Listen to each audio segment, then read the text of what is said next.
And by the way, while we're on the subject, if f***ing Kevin Stefanski gets Coach of the Year one more time, I'm going to lose it, all right? I'm going to freaking lose it. They've already given him twice. The guy's never done anything in the league. Can we please not give Kevin Stefanski another trophy? If they win 9 games and Shedeur Sanders makes multiple starts, he should win Coach of the Year. Jesus Christ.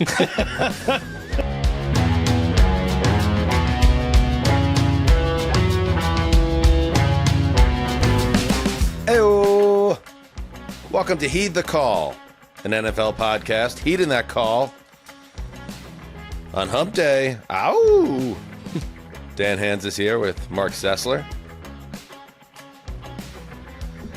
Mark, this would be the equivalent for football fans of Christmas Eve, where the jolly old fat man works his way down the chimney to deliver all the gifts to the boys and girls who were not naughty. Let's celebrate. Well, we've not been naughty, so I believe we'll receive that gift tomorrow when the games begin. It does feel there's a weird spiritual vibration in the air, like the day before genuine, real football begins. Like, I don't know how to describe it because it's excitement mixed with just a sense of the unknown, Dan. It's always weird, too, because you spend so long, like when we do a show like this, and even just, as a football fan, going through the summer, reading about your team, and it never feels like the season's going to get here. And yet, now here we are. It's coming. There's going to be a real football game tomorrow night. The Dallas Cowboys, without Micah Parsons, traveling to Philadelphia to face the champion Eagles, soon to be defending champion, Mark. There's a distinction there once kickoff occurs. And just so everyone knows, our schedule will be, and it will be this way tomorrow, Thursday, and it will be this way for the regular season. We will have a week preview, like our Sunday preview podcast. It will be combined with our Thursday night football recap. So you will get your show at the end of the week before the football Sunday, late Thursday, early Friday, depending on where you are. So be on the lookout for that. We got some fun stuff coming up as we're excited in this new season. Mark, let's bring in the con man. Let's do that. Well, I have a question for Conor. If we can hello, Conor. There he is. Traditionally, I understand as a youth or a small child that there would be something fantastical about a fat Santa Claus type figure coming down a chimney. But this is a relatively endearing figure, like coming with gifts. Why not just open like the back door? Why are we sending a large-esque fat man down a chimney? Especially certain we don't even own a chimney. I'll clear the runway for Conor to answer this one. This kind of feels like an alien trying to figure out why the humans are the way the humans are. Just a little bit, just a tiny bit of an alien vibe. Conor, help the potential human.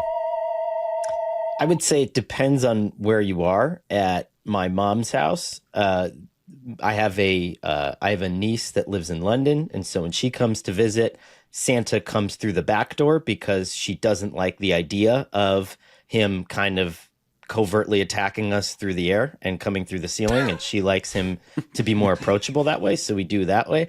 At our house, he's a straight up chimney guy, but I know a lot of people who mix it up. Santa can enter many different doors. Yeah. I'm doing one thing you don't want to do for Nightmare Fuel, and this is a great focused way to start the show.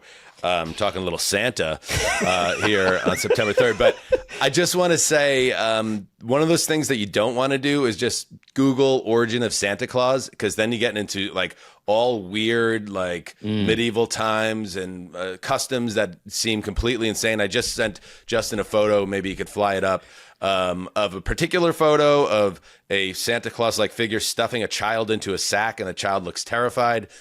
It's almost like we don't want to know what the chimney thing is, because it probably involves boiling children alive or something like that. Like, right. Santa Claus must come down the chimney so the children don't burn. It's like, a good point on your What are you talking about?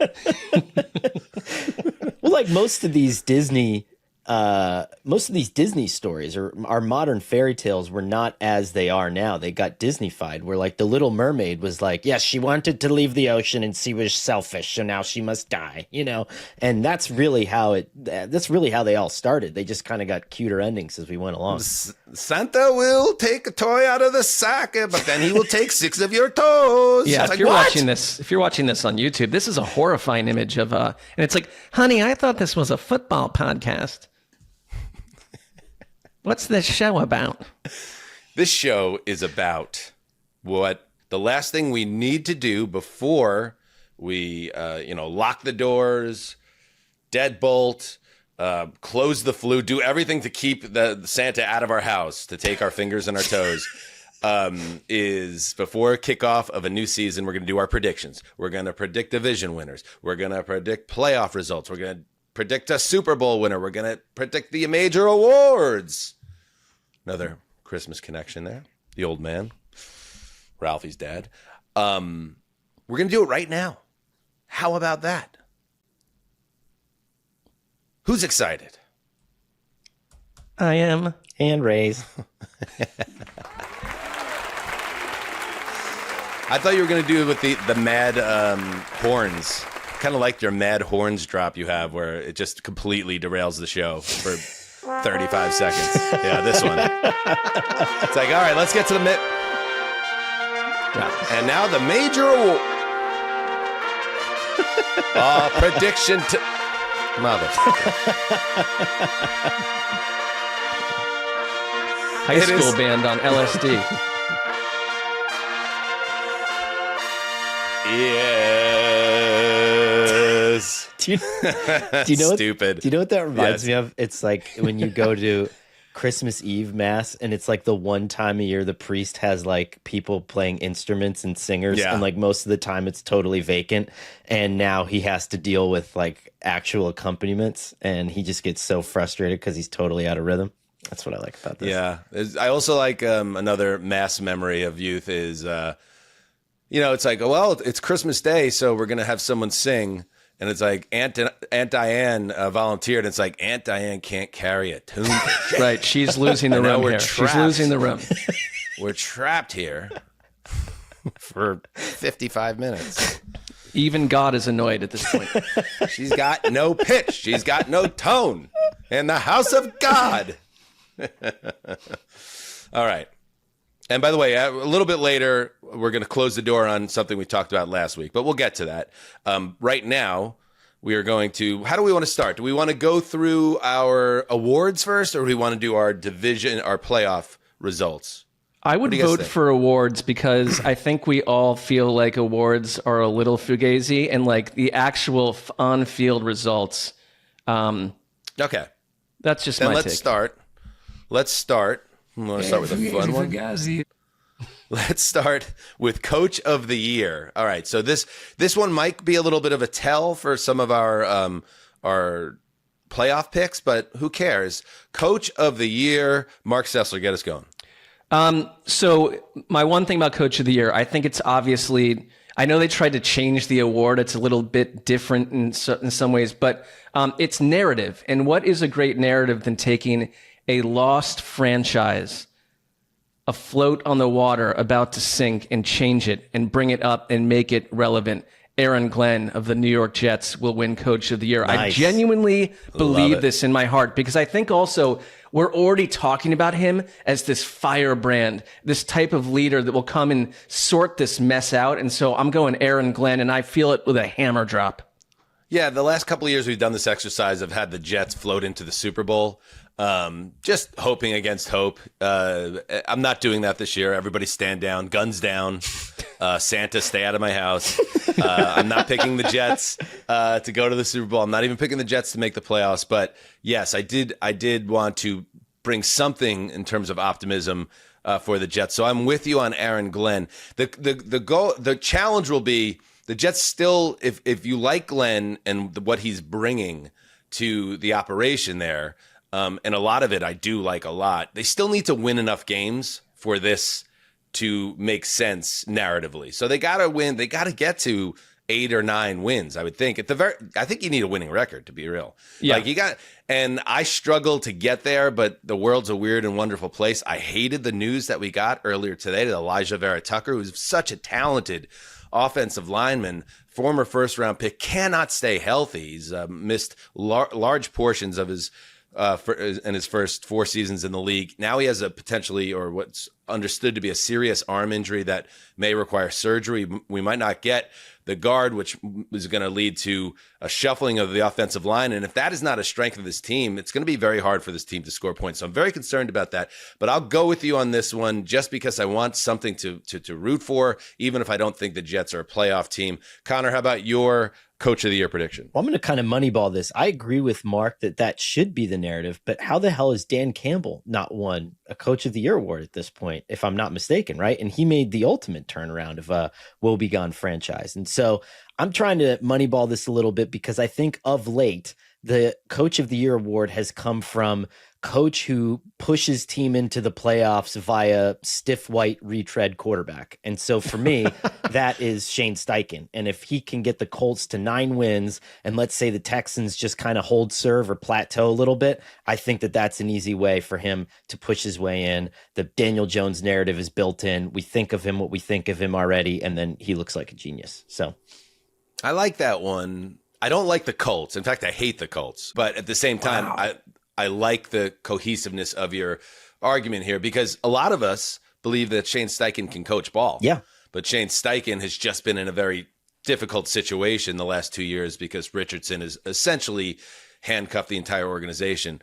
Let's see, just to take a look. So we're all 3 of us so far, and I want to hear Justin's as well.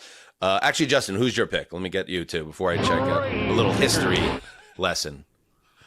I went with Mike Vrabel for my Coach of the Year winner.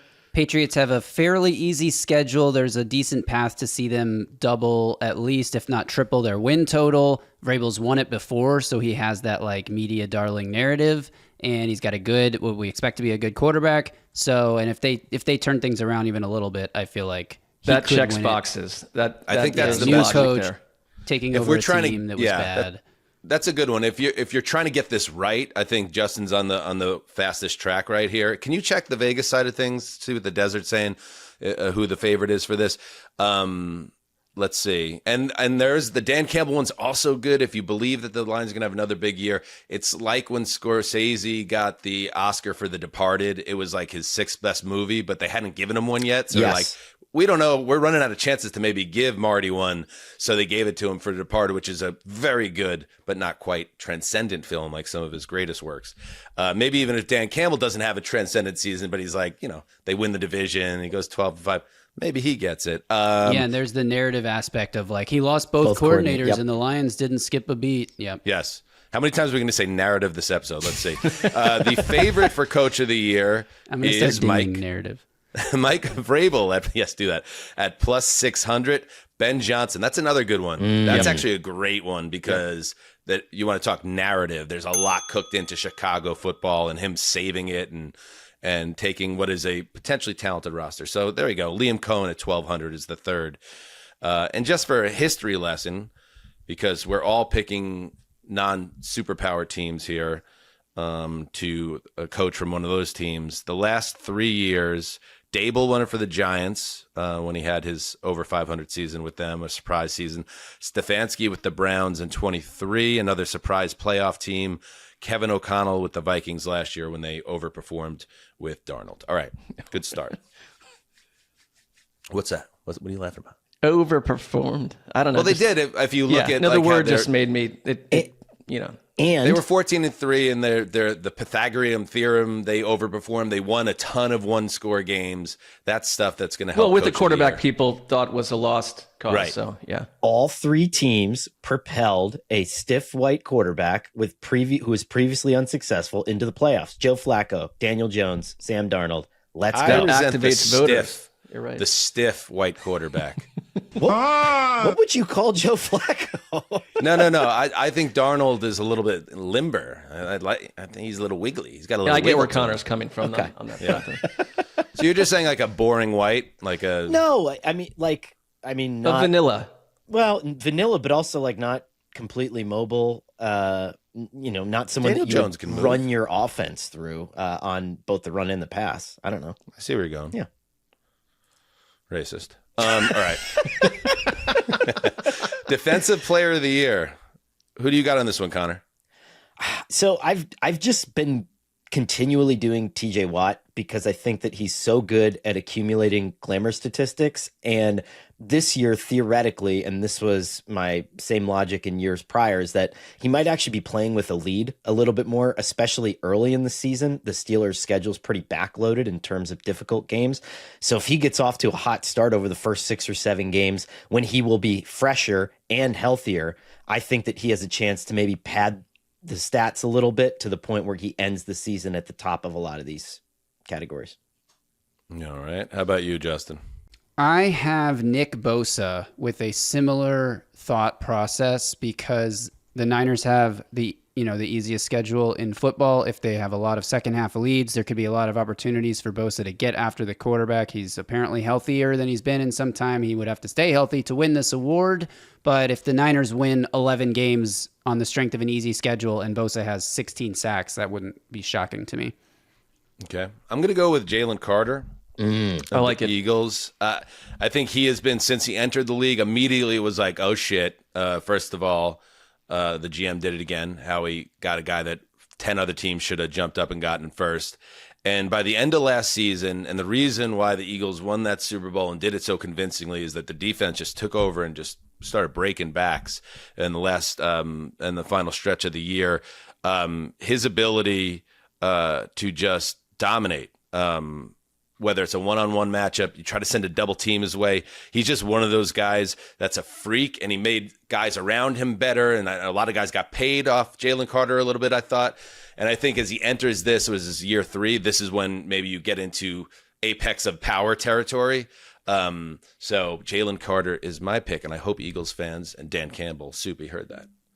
I like that one, Dan. Go ahead, Connor. Because I think that Aaron Donald walked so that Jalen Carter could run. And it's one of those things where we're still not there yet with offensive linemen in terms of their, in the big picture, the big awards. And the offensive linemen got their own award this year, thank God, so at least get some form of recognition.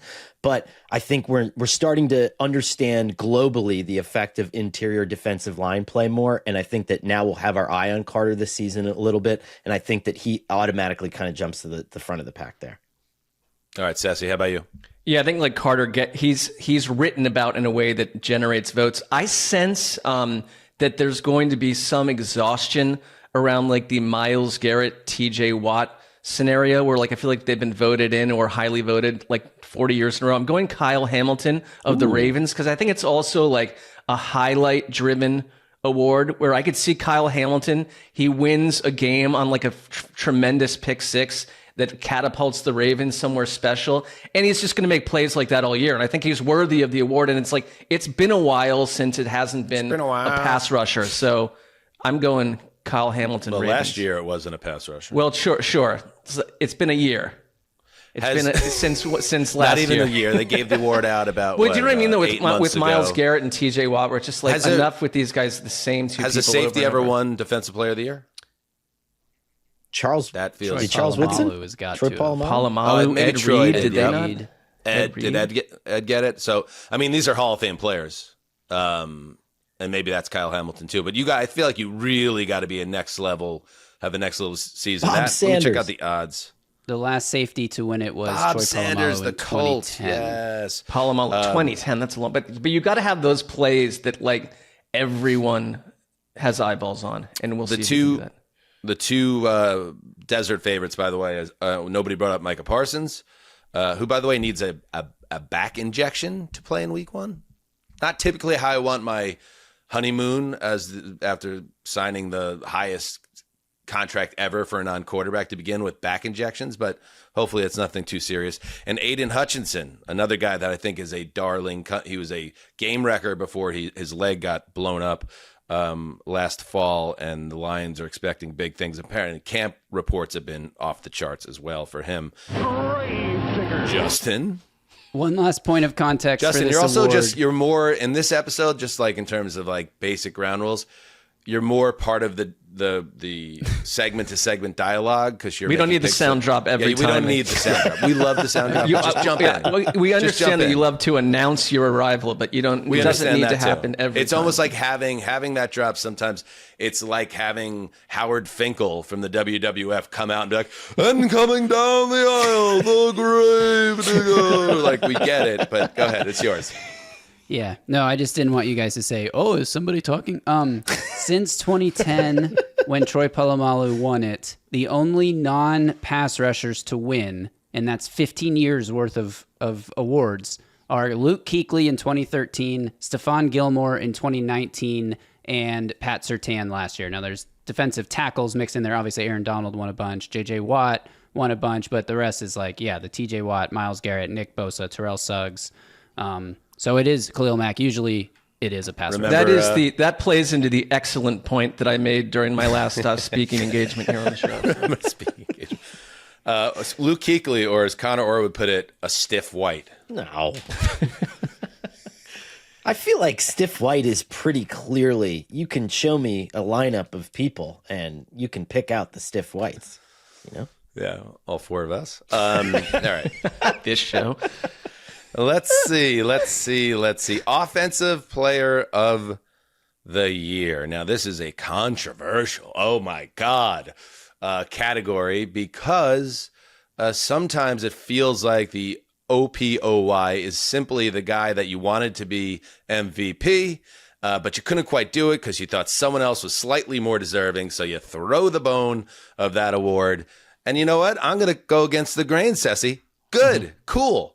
Because sometimes the guy that doesn't get MVP, that sucks because he had like an all-time level season. It just happened to have it the wrong year. It was like the biggest example of this ever was 2012, I think it was, when Peyton Manning went to the Broncos, threw 55 touchdowns or whatever it was. And then Adrian Peterson came back from ACL, MCL and ran for 2,000 yards. And it was like, whoa, we got to give Adrian something. So they gave him the OPOY. I always think about that year, Mark.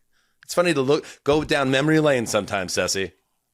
Well, it's we've talked about it. It's best picture, best director. Like they just split things up. You know what I mean? It's like, I always think it's like, it's the guy who's just not the quarterback typically. Yeah. All right. What's your pick?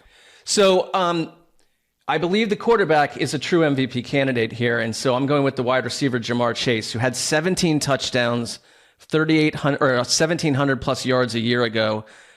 Totally could see him doing it again. I think they're an offensive reliant team if they want to get to 9-10 wins. And Burrow gets close from the quarterback angle, and Jamar Chase gets Offensive Player of the Year. I feel pretty good about this. I'm in lockstep with you on this one. I don't know, maybe Jerry Rice did it, maybe Randy Moss did it, but to win Triple Crown and then win it again, that is rarefied air. But I think that Chase is that talented a player, and I think he's in an offense with a quarterback that's going to have a big year. So I think he will be that guy. And I think it matters that I think there's one wide receiver in the league that's better than Jamar Chase, and it's Justin Jefferson.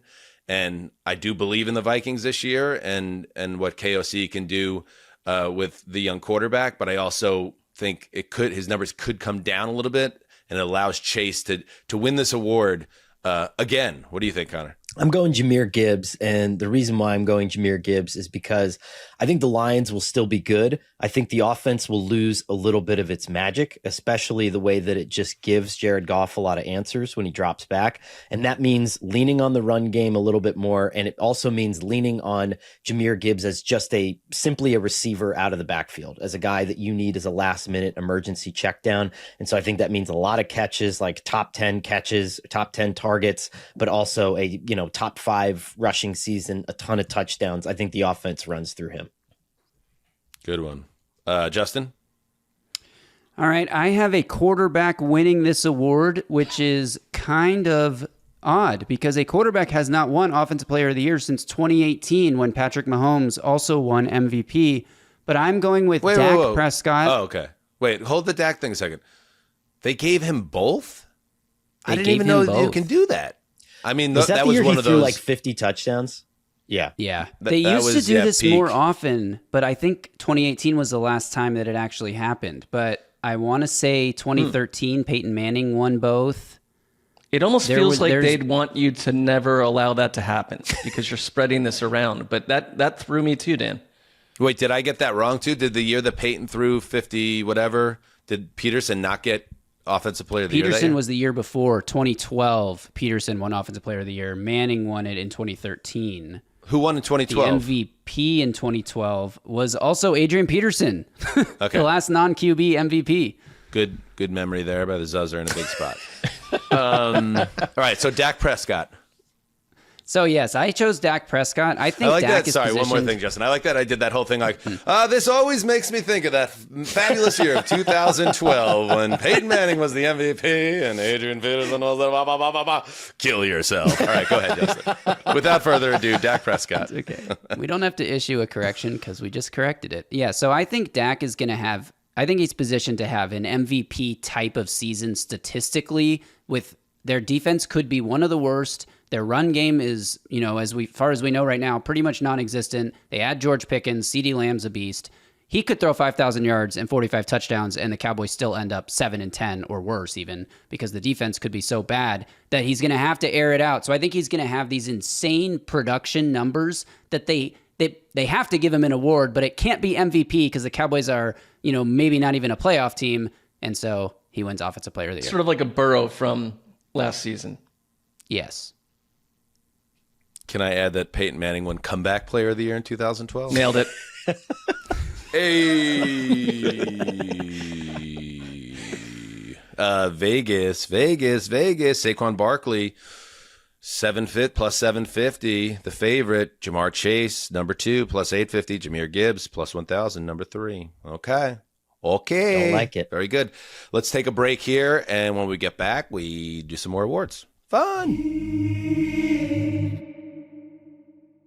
All right, we are back. All right, so we've been through Coach of the Year, Defensive Player of the Year, Offensive Player of the Year. Before we get to Rookie of the Year, Defensive Rookie of the Year, Connor pointed it out. They have added an award. Is this an official award? Like they'll give it out at honors and it's like the whole thing? Yeah. AP votes on it, the whole 9 yards? I think so, right? Isn't Protector of the Year? It's in there, baby. Protector of the Year. This is given to the offensive lineman who plays at the highest level, according to the voters.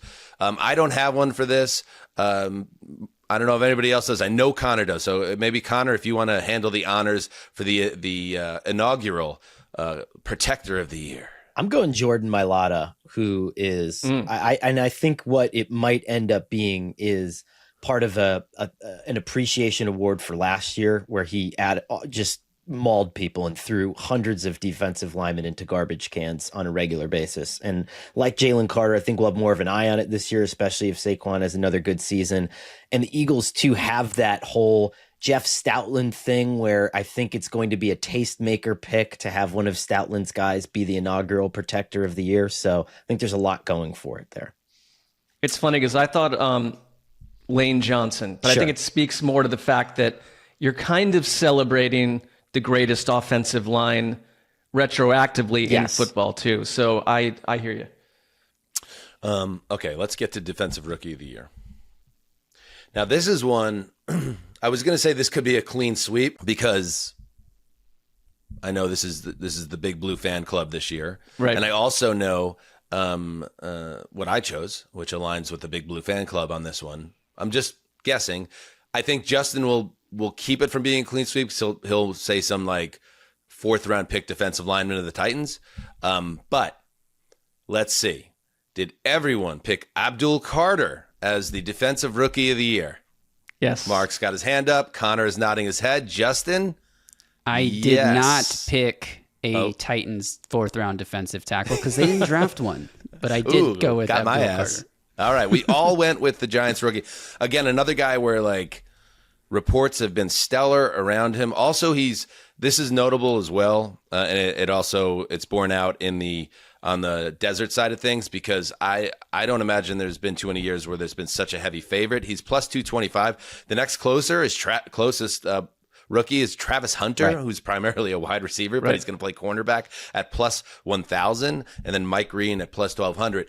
This was a draft where Abdul Carter was clearly seen as the best defensive player, and then there was a little bit of a drop-off in terms of first-round talent on the defensive side of the ball. So it's kind of a perfect storm, and now let's see if Connor live up to the hype. Yeah, my concern here is going to be pass rushing opportunities, right? And I think in the first 2 quarters of a game, he's probably going to be electric. In the last 2 quarters of the game, he's going to be more of a run-first defender if the Giants can't find a way to hold on to leads. That's what makes guys like Shamar Stewart at least interesting to me. And I think the reason we clean swept Abdul Carter is because a lot of the other first-round picks on defense were, again, interior guys, whether it was Mason Graham or it was guys like that, and they're not up to they're not up to that Jalen Carter standard, at least at this point. So for me, the only other guys, you're talking about Donovan Ezeraku from the Cowboys, who's going to have a lot more pass rushing opportunities maybe this year. Carson Schwessinger, someone like that, if he makes a lot of splash plays. But to me, I mean, this is Abdul Carter's to walk home with if he can just get the reps.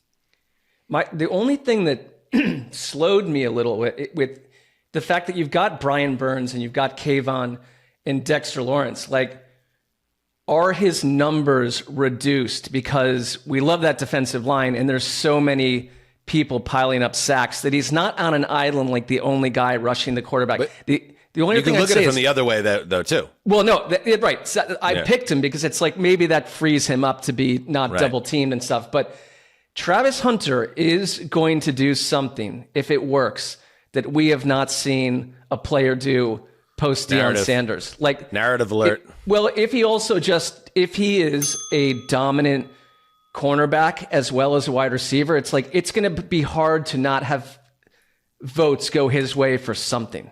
What is going to happen to James Gladstone, the boy GM at NFL Honors, if they give Travis Hunter any of these awards? Is he just going to like dance pantless on stage? Do we need a fainting chair next to the James Gladstone seat at the San Francisco Civic Center?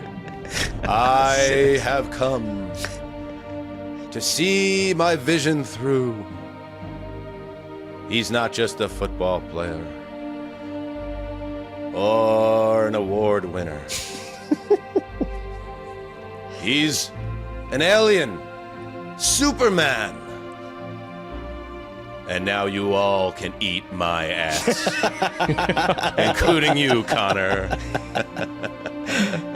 Especially you, or smash cut to Connor uncomfortable in his rumple tuxedo. Yeah, what? Sitting in the back row, journalist row.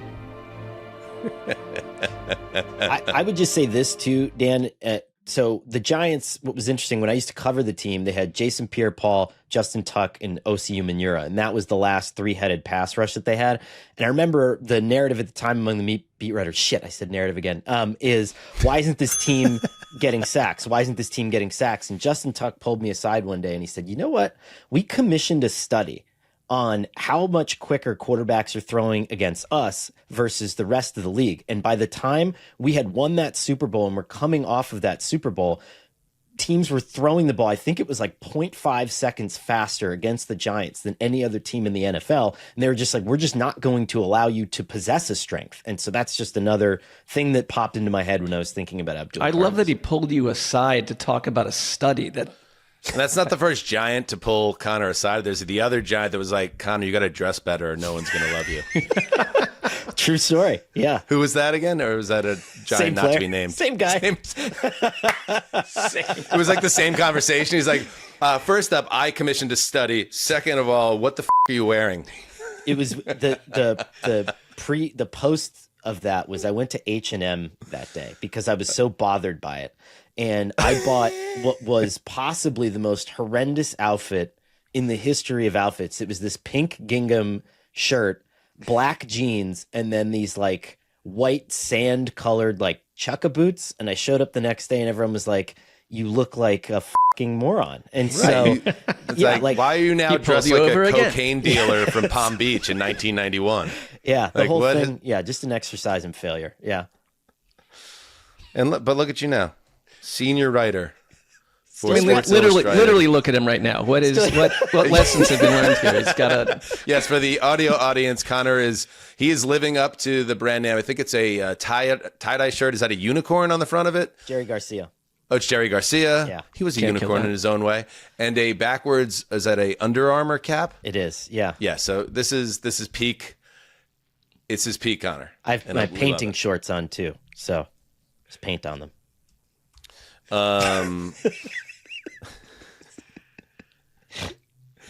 You kind of this is what I would call Connor's David Foster Wallace look. Oh God, I think you're dead on. That is an absolutely correct parallel. someone I don't want to be drawing a comparison to right now, but it didn't really end well. But Yeah. let's say I don't know who's another poor dresser that ended up having That's still literary alive, you success. Yeah, yeah. Okay, we'll think on that. Okay.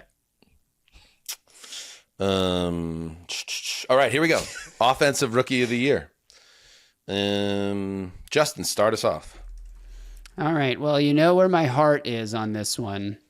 Obviously, it. I'd love for Cam Ward to win. I don't think he will. I think he'll be fine. I think playing for the Titans hurts him. I think there's a player who might not be the best offensive rookie, but he's going to contribute on the offense. He's also going to play on defense, and he's definitely not going to be the best defensive rookie. But when Travis Hunter ends up playing like 80% of offensive snaps, which is what Liam Cohen said earlier this week, and he puts up 1,000 yards and 6 touchdowns on offense, and then he's also playing third downs, and he has like some key third down stops and some Right. big moments for a Jags team that could be a playoff team. They're all going to sit back and be like, well, this guy's not the best offensive rookie, but we got to give him a Rookie of the Year award, Yes. and he's playing more on offense. So I am going with Travis Hunter. It feels like votes are, as of right now, going his way, and he'd need to prove us wrong in terms of voting for him, because I'm really with you that there's going to be a surge to reward him for what he's done globally, like we just talked about. Yes. That's a good one. I like Ashton Genty for this award. I know opinions vary on where the Raiders will come down. I think the Raiders are going to be competitive this year. I think they're going to be a solid team. I think Geno is going to do a lot in terms of stabilizing the offense. And I think if you look at some of the pop the hood numbers for the Raiders offensive line last year, they were dead last in yards per carry, but it was who was running the ball on that team? Is that even Alexander Madison? Right. I mean, it was a disaster. If you put a premium young running back behind an offensive line that actually its win rate was higher than expected, with a actual quarterback and an adult in the room at head coach, I think that Genty is going to get a lot of run. I think he's going to be a 3-down dog, and I think he's going to put up the counting stats and pass the eye test. So I feel good about Genty. I like that one. It's just I just didn't. It didn't pop to me in the preseason. I don't know why. It just didn't. Yeah, I didn't get the judge. Yeah, you know? everyone knows I don't put too much into it, but I understand preseason, as Wes used to always say, like running back specifically, you can get an earlier gauge on them than other position players just on how they move and wiggle. Well, specifically So their we shall health, see. he would point to if it was a veteran. Like, is this person back from a knee injury? Yeah, well, but the other thing Wes used to say was he would see with a young running back, you would be able to see pretty quickly them on any type of pro field, even preseason. But we shall see. We shall see. All right, what do you got, Connor? So that's why I did Travion Henderson, just because I thought Ashton Genty was probably going to be your most likely pick. They're going to have to utilize him a lot. They're going to have to showcase him a lot. But Travion Henderson just, again, in the preseason, made himself look like a guy that you just can't keep off the field. Like, he's always going to do something electric when he's got his hands on the football. And the way that him and Drake May kind of had that mind meld in the red zone where they're working off one another in the pass game, I just think he might score a lot. And he might be valuable on third down right away. So this is just a guy that, I don't know, I think picked it more just because I like watching him so much, and I'm hoping that that's just one that I can root for. Here's an example using the preseason again of why I shied away from him, because I did think about it. He's gotten so much positive buzz this summer that sometimes I feel like that could cloud vision of what actually is going to happen when the games matter. So I think as much as it's good to take positive notes out of how electric he looked starting with the running back, the kickoff to start preseason for the Patriots. Maybe some recency bias preseason wise is what scared me off a little bit. Like, Totally okay, fair. no, he's buzzy right now. Yes. Just like the Broncos kind of spooked us a little bit on Team of HTC because all of a sudden everybody loved the Broncos. Like, that's kind of where I am with this player, even though I do agree, like, there's a lot of reason to be excited about him. Well, I fell for it entirely because we submitted these picks to Justin. You love the preseason. Well, it's I'm on the Travion Henderson train as well. I think it just fits with this team right now. Your head coach is Mike Vrabel.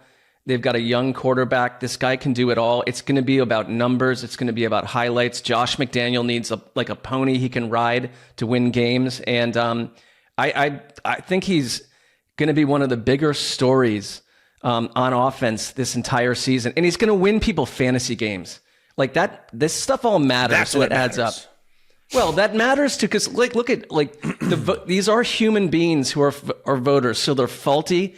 They're vulnerable. Please don't tell me the AP voters they're basing their votes on their fantasy teams. They probably are, but just don't let me into this world where that's the truth. It's human, Matt Ryan for like 4 years because he burned. Yeah, you but in I'm not fantasy. an AP voter. Well, thankfully, I'm the old So Zeus. you guys aren't concerned about him being listed as the RB3 on the unofficial week 1 depth chart. I am. But I am not. That's what I mean. Like, I just, let's see.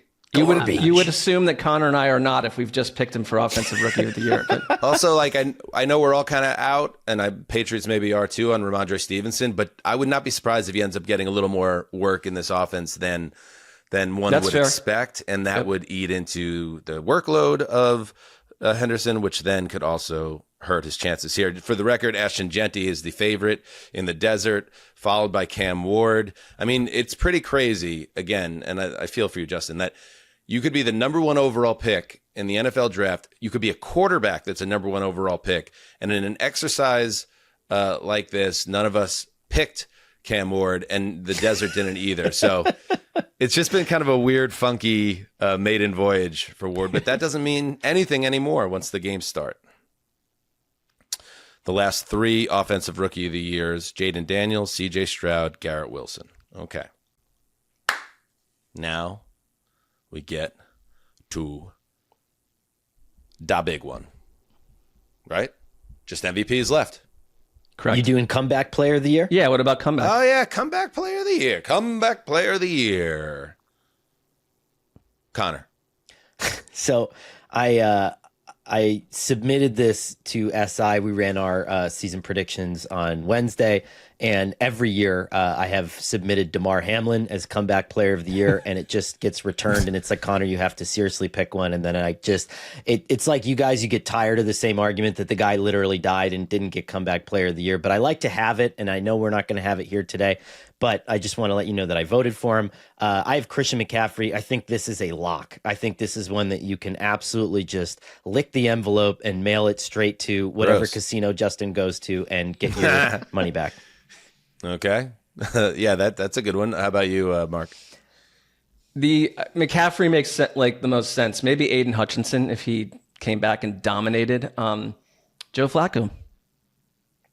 But what is he? Never mind. Joe I'm not gonna do this Flacco, again. like I'm not coming gonna do this back again. from being a non-relevant player a year okay, ago. no. All right. Go. Okay, your turn. Go ahead, Mark. I'm gonna go Aiden Hutchinson. I really No, am. What? no. You can't change your mind now because we're pushing back on it. I You think Joe I was- Flacco is going to remain starting quarterback long enough to win comeback player of the year? Well, I think what will happen is they'll bench him early, and then he'll come back and play the final 4 games, and they finish with a wild card type berth, and it's like, we got to do it again. And another player will die on the Right. field and come back to earth and not be recognized for this. Exactly. If Joe Christ-like feat. Flacco, after the highway robbery of the dead man who came back to life, if they give it to him again, he's like, well, Joe started 4 games, but they won one of the games before they went to their 14 other quarterbacks. Let's just give it to him. Then you're going to know there's something up. Well, There's he something up overcame with the adversity voters. in that situation. You can't question that. Just so you know, I'm looking at the odds for this award on DraftKings Future Bets. Joe Flacco is not among the 50 or so players listed. That's why he's Players sassy. who are listed Yes. include Christian Kirk, Jamal Adams, Tyler Higbee, Amik Robertson. Those guys, according to the sports books, are more likely to win this award than Joe Flacco. Well, it's a true by the comeback way- if no one even sees you. You're unseen in society. And by the way, while we're on the subject, if fucking Kevin Stefanski gets Coach of the Year one more time, I'm going to lose it. All right? I'm going to freaking lose it. They've already given him it twice. The guy's never done anything in the league. Can we please not give Kevin Stefanski, if the Browns have a great season, they win 9 games or something, can we not give Kevin Stefanski another trophy? I mean, they're probably man going to has get the enough. second overall draft pick. That's more likely in the outcome scenario. If they here. win 9 games and Shador Sanders makes multiple starts, he should win Coach of the Year. Jesus Christ. Or Dylan Gabriel. What Like- did you have on this, Justin?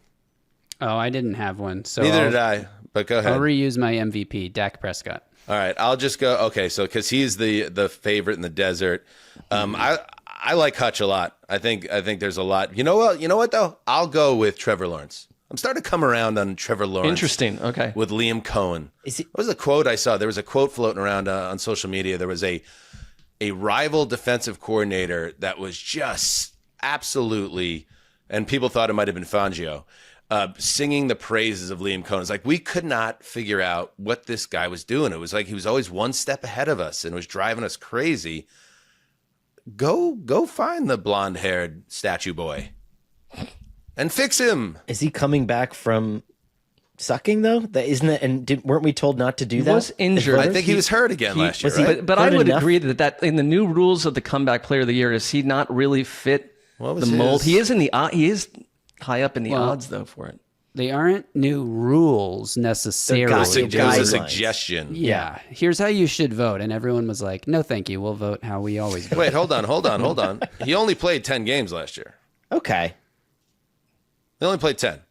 I mean, it's not like it's Joan of Arc or something, though. It's, I mean, just dinged up during a bad season. But Dinged up. It's a brutal sport, Ceci.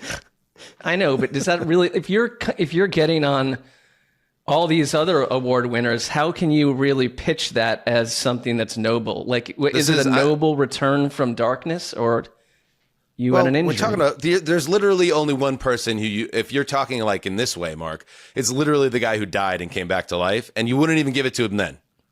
I'm talking to you specifically now, Mark. You gave it to the Browns quarterback. I also don't have an Associated Press vote in this, just to be clear. Like, so no, I did not give it to him. He did not play. His season was essentially over by the beginning of November. He was out for the last 7 of the last 8 weeks. Well, you have him as like Okay. Schindler's List, and I don't know if I agree that the journey is that rich or noble. So we'll see. All right. All right, here we go. Up next. MVP.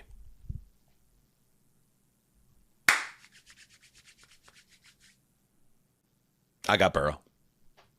I think Joe Burrow is going to be a damn maniac this season. I think you ain't seen nothing yet. Last year, it got kind of shrouded by the dysfunction of the team, and especially the defense. But I think this is one of those special guys, the way like Mahomes is, right? Like I think a lot of people understand that everybody knows that Burrow's amazing. I think he's one of the all-time greats potentially. And I think for that to be cemented, having a transcendent MVP season where the team obviously does some things well, we'll get to that with playoff predictions. That has to be in his bag. He made it to a Super Bowl, nearly won the damn thing. He didn't play that well that playoff, but here we are now. I think he is going to lead the league in many, if not all, of the relevant passing categories, and I think Cincinnati is going to have a bounce back year. For that reason, I got Joe Burrow winning his first MVP trophy. Anybody agree? Anybody else have Burrow? I do Seconded. not, but I like. Oh, you do? If you do, Okay, Connor, go ahead, you go. Connor. You go. I may or may not have said this on the show before, but I've picked Joe Burrow each of the last 3 years to win MVP in our Sports Illustrated football preview issue, and this year it became a an issue literal issue where the editorial staff was like, you cannot do this again because it just starts looking like you are just copy and pasting the same one from the year before. And so I had to stand on a table and almost Gladstone-esque be like, I really honestly swear to God he's going to do it this time. And then if he doesn't, I never will be allowed to pick him again. Wow, I love the stakes. Yeah, I love the stakes. There's also, a lot going on here. Yeah, I'm picturing Conor, who's a very passionate guy. But I feel like we get a lot of these stories, Mark, about like Conor at SI offices and then like pushing back on various things. Are you David Fostering Wallacing that place as well? Just like a little bit of a renegade? Are you renegading that place? Are you Wallacing it? Please stop comparing me to like a very sick person. I don't like it. Are you David Foster Wallacing that place? He's brilliant. He was a brilliant man. Okay, I prefer to focus on. I feel like he was a little overrated. But Infinite Jest, bro. Okay. Justin, did you read Infinite Jest? Oh, here we go. I saw The End of the Tour, which is a great film starring Jason Segel. It is Which has not the same, nothing to Justin. do with It's not the Infinite same. Jest. Watching the movie with the guy from what was the movie with Russell Brand when his wife broke up with him, his girlfriend cheated on him. Forgetting Sarah Marshall. Watching the movie with the guy from Forgetting Sarah Marshall is not the same as reading the Like most you mean difficult Jason read. Segel? 1,300 word Jason page. Segel. He was actually in the theater. I saw this at the Landmark in LA before it closed during COVID, and I asked Jason Segel a question We all have about it. his role. We all have Let's it. see. I'm going to tell you where the bookmark is, how far I made it. Well, if you go on Reddit and look up the Infinite Jest read-along board where people try to read it together, it's an insane journey into the wild. I got to 478. By the way, this was the Good for bookmark. you. Look Look at at this. that. From our 10th anniversary NFL Network party, look at Sessler, Hanzus, and Wessling in a big spot. So I got to 478 on Infinite Jest, but I still had, holy shit. I got to page 4, so you It's bested me. 1,100 pages. So anyway, talked- not the same as the Jason Segel movie. Show me a person who has actually finished that book, and I will show you a very lonely person who is probably not employed. So, All right, where were we? Oh, yeah, we were talking about why you agreed with Joe Burrow. Oh, you stood on the table. stood on the table Very for nice, him, yes. and then you again compared me to David Foster Wallace for the second time this episode. But like in the living years, yes. Even then, Okay, anyway, I get it. I've Never again. Three Never controversial years. How about that? many more authors I'd rather be compared to. But yeah, I think that this year was a little bit of a fight. Burrow, and 2 years ago we actually had him on the cover of the football preview issue, so everything looked right and it looked nice. This year, I really had to fight for it. But I think this is the most obvious year because even though there's that Chase Brown groundswell among the football intelligentsia, I think this guy's throwing the ball 45 times a game, and I think this is going to be like a Dan Marino type season for him. Same. What do you got, Mark? I see more of a Henry David Thoreau type Connor. This is a little wish casting. Little bit of a wish casting, but I'm going Jordan Love, and I want to tell you why I think. I think this team is about to turn the corner big time. We're going to get his breakout season, and there is a little bit on my part of, because I almost went Burrow, of exhaustion of the same 4 or 5 quarterbacks. I feel like they play each other every week in prime time. I just want a new face, but I really think that the Packers are going to kick people's butts this year, and I'm going Jordan Love. I am very nervous now for Packers fans because we're about to head to the prediction portion. Sure.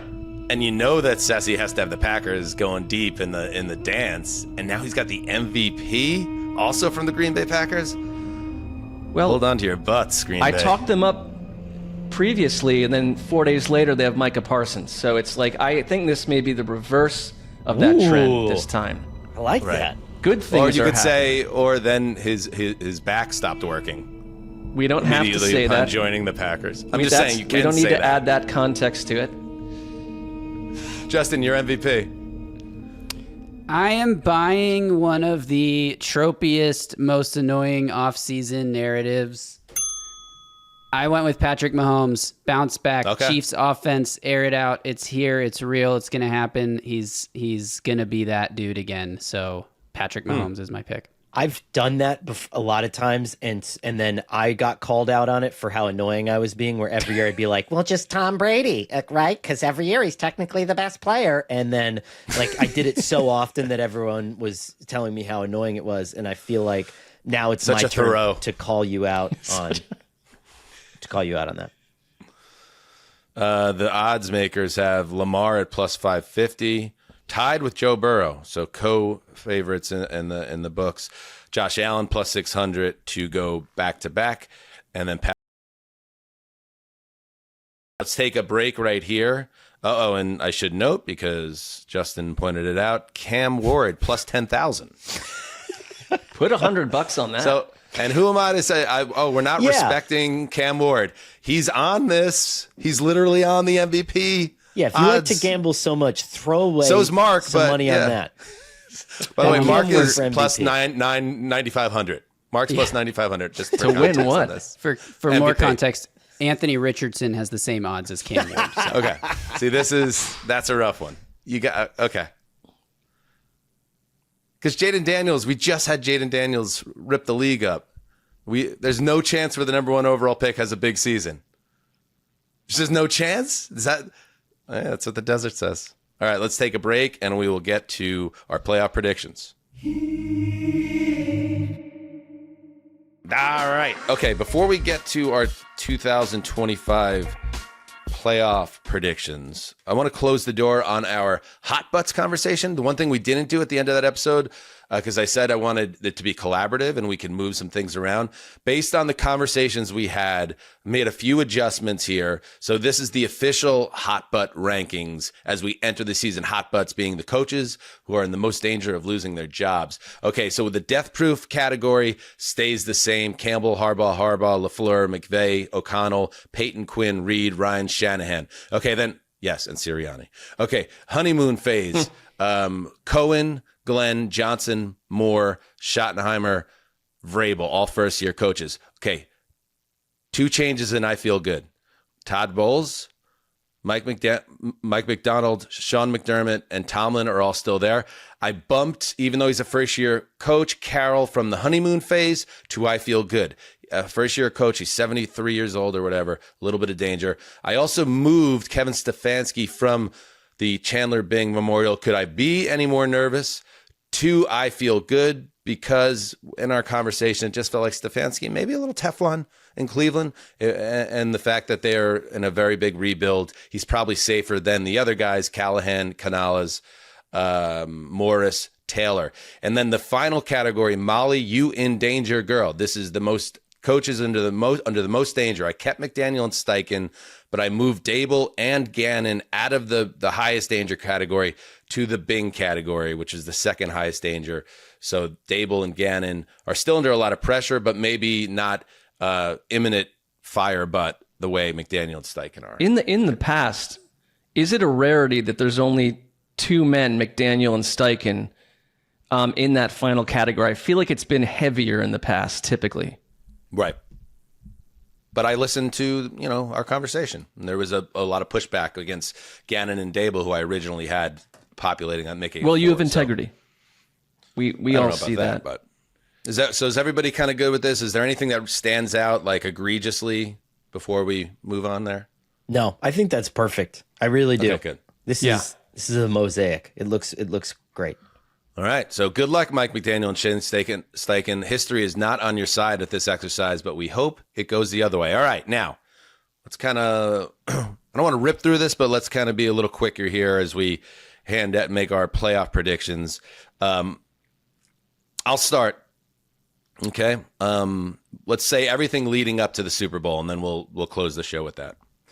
For division winners in the AFC, I have Buffalo, Cincinnati, Jacksonville, and Kansas City. Ooh. Wild cards, I have Baltimore, Chargers, Denver. And in the AFC title game, I have Cincinnati at Buffalo. Connor, you're up. Okay. So I have my division winners in the AFC, Baltimore, Buffalo, Kansas City, Houston. My wild cards, Denver, Cincinnati, the Chargers. I have Baltimore and Buffalo in the championship game. And then do I go further? Sorry. No. Okay. We keep it there. Okay. Interesting. Mark. Division winners. I've got the Bills, the Ravens, the Texans, and the Chiefs. My wild card teams made a little adjustment here before the show. I'm going Broncos, Chargers, and Aaron Glenn's Jets. Wow, baby boy. AFC title game, Put the Jets in. Ravens, Texans. Okay. Ooh, Ooh, okay. Texans all the way to the dance. Okay, Justin. All right, for the AFC, I have the Bills, Bengals, Chiefs, and Jaguars winning their divisions. Wild cards, I Nice. have the Broncos, Ravens, and Texans. No Chargers. Okay, who's playing in the AFC title game? AFC title game, I have Chiefs and Bengals. Okay, very good. All right, now the NFC. I have the Eagles. I tried. God knows I tried, but I had to keep it real. I stayed with the Eagles. The Lions, the Buccaneers, and this one I've wrestled with throughout the summer, but then when I really kind of drilled down on it, the Niners. They're going to bounce back and win the division. Wild cards. I got the Vikings, I got the Cowboys, and I got the Seahawks. Cowboys. Mm-hmm. Do you Bounce back. have the Commanders missing the playoffs? I sure do. Ow, I love it. Mm-hmm. Let's go. Yeah. There's a little bit, I can't shake some of the Texans parallels, and which is not to say I don't think that Jaden Daniels is fantastic, but a team that was maybe, got hot and won some close games and then filled a bunch of their holes with veterans that's supposed to work, but that doesn't always work. I just got spooked by it a little bit. And also, to be fair, I want to just mix things up a little bit and get a little crazy. So, yes, I have Washington taking a step back and Dallas sneaking in the door. Love it. How about you, Connor? All right. My division winners in the NFC are the number 1 seed, Tampa Bay Buccaneers. I have the San Francisco 49ers. I have the Philadelphia Eagles. And I have the Detroit Lions. And my wild card teams are the Rams of Los Angeles, the Vikings of Minnesota, and the Commanders of Washington. And NFC sorry. title game, I have San Francisco at Detroit. And what do you have, Connor? Sorry about that. I have the Eagles at Tampa. Okay, very good. Mark. Okay, I've got the Eagles winning their division, the Packers, the Bucks, and the Rams. I'm with you on a couple things, Dan, here. For wild card, I went Lions, Vikings, and Cardinals. Neither the Commanders nor the Niners make the playoffs in my world. The NFC title game, Packers, Buccaneers. Ooh. Pack Bucks. I think I know where this is going. I guess I should add a little context to the Dallas thing. I do think the Dak Prescott being fully healthy, CeeDee Lamb, who was really beat up. I was a little bit slept on last year. That guy, every other play was holding his shoulder. Like, he was in a lot of pain that entire season. And a lot of the reason was he was so keyed in on because they didn't have another receiver. Pickens, I think, could make a huge difference in that offense. I understand the running game isn't going to be great, most likely, but I think Prescott having a big bounce back year is a part of this. Maybe I should have made him my comeback player of the year. In fact, I just have comeback player of the year, Dak Prescott. And then I'll do the old Simmons, Ewing theory with the defense. I understand Parsons is a huge loss, but perhaps the team inexplicably plays a little bit better when the star guy isn't there anymore. It couldn't be worse than last year, put it that way. Getting Mike Zimmer, cranky old Mike Zimmer, out of town. Well, I would put either. Schottenheimer in Coach of the Year territory. Yeah, that's fair. Good Lord. That's fair. It's out there. It's out there. And finally, Justin. All right, NFC division winners. I have the Philadelphia Eagles, Tampa Bay Buccaneers, San Francisco 49ers, and the newly added to Green Bay Packers. My NFC wildcards are the Detroit Lions, Washington Commanders, and Seattle Seahawks. Nice. I think you have that Yeah, too, we're Dan. all in on the Seahawks Nice. here. Yeah. Well, not I, but I don't frown on them. Very and nice. my NFC title Mark, you game. don't frown upon the Seahawks. I love that. Good. My NFC title game, Lions Packers.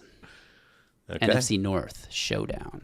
All right, time for Super Bowl predictions. Give me some dramatic heft music, Justin. We're gonna each old NFL.com style read a blurb as fans across the world are on the edge of their seat.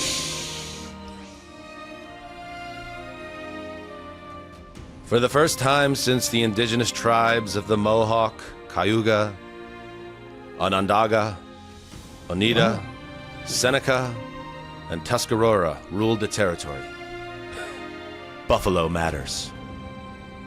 Yes, the face of Josh Allen always a touch vacant, just a scotch addled, just kind of parked on a corner like the cross streets of Dead-Eyed and Doe-Eyed. Yes, that familiar visage now gives way to wide-eyed jubilation, like a 45-year-old dad in the GA pit at the Oasis reunion concert. As the red and blue confetti tumbles down upon the masses at Levi Stadium, perhaps the good people at Chrysler will even put some chains on the tires of the brand new 2026 Town & Country Allen receives for being the game's MVP.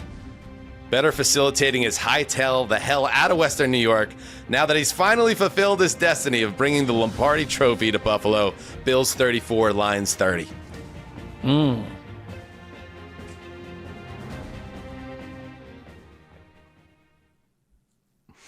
Connor. Nicely done. Mine's a little less swooning than that, but here we go. Music.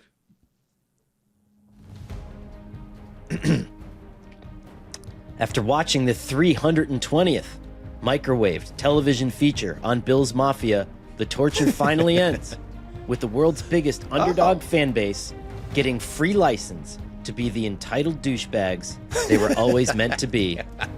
Bills 35, Philadelphia Eagles 32. Perfect.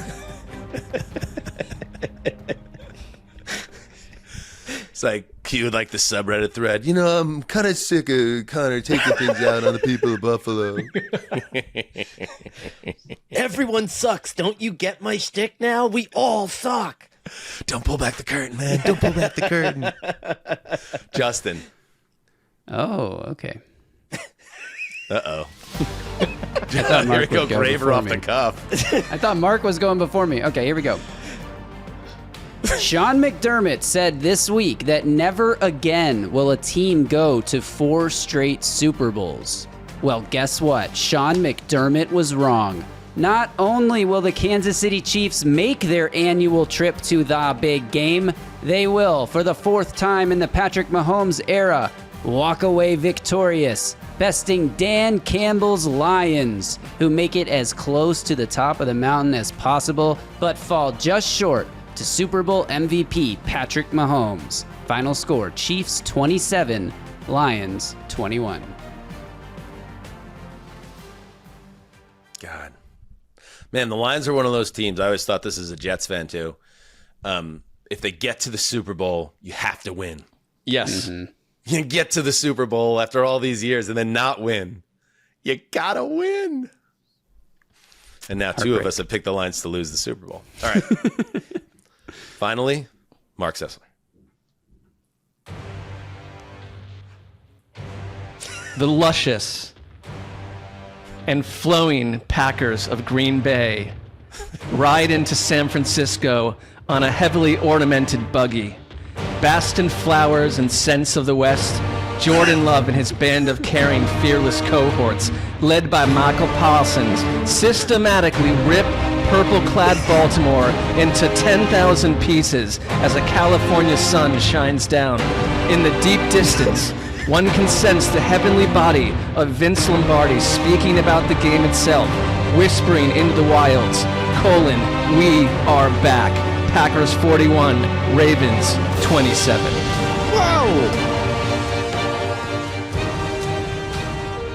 Listen, it was predictable, but it didn't make it any more enjoyable. I mean, This is the whammy of all whammies. It is. But you know what? A good Not way to this look at time. it as we kick off a new season. If this comes true, we can't ever talk about that again. Because That's the this goal. will be the wham. This will be the jinx. This will be like the curse of the Bambino being lifted. Like if you can hit on the MVP and the Super Bowl with the Packers, huh? Then and only then will the curse be lifted. The curse of Sessler. I have probably annoyed outer Milwaukee, but I'm going to have to work around that for the next couple of months. All right. Thanks, everybody. Great show. Great show. That's our prediction. As you can tell from our voices, we've been doing this for so many years, but it's still so exciting, the start of a new year. And we can't wait to begin breaking down the games that count starting tomorrow night. You'll get our recap of the Eagles-Cowboys. Oh, man, my Cowboys playoff prediction. Getting a win over Philly on the road would really rocket ship those bitches. All right. So we'll be back late Thursday, early Friday, depending where you are. And we cannot wait for you to join us. Until next time, heed the call.